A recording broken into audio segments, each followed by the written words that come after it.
Je m'appelle Cécile Fromont et je suis professeure d'histoire de l'art africain et du monde atlantique à l'université de Yale aux États-Unis. Je suis à l'IEA de Paris cette année, en 2020-2021, à cause d'un objet que j'ai rencontré il y a quelques années. Il s'agit d'un couteau cérémoniel qui a été fabriqué en France à la fin du XVIIIe siècle, mais qui prend la forme d'un sceptre qui était utilisé sur les côtes du Congo depuis au moins le XVIIIe siècle. Alors la question que je me pose, c'est de savoir pourquoi des orfèvres de l'ouest de la France ont produit un objet qui est destiné, qui prend la forme d'un objet de prestige du Congo et qui est destiné à une personne en particulier, Andrés Pukuta, dont le nom est gravé sur la lame,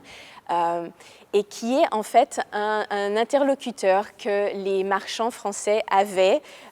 au sein de la traite de l'esclavage. Andrés Pukuta était la personne en charge du commerce avec les Européens sur les côtes d'Afrique.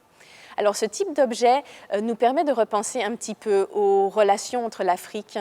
et l'Europe dans la première modernité, car il montre bien que ce n'est pas une matière,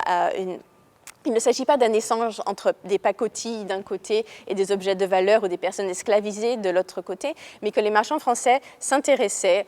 aux notions esthétiques, aussi aux notions politiques et économiques avec lesquelles ils traitaient sur les côtes d'Afrique. Au cours de mes recherches cette année, j'irai dans les musées et dans les archives pour essayer de comprendre la manière dont ces objets ont été commandés à des artistes français et aussi essayer de retrouver d'autres objets qui ont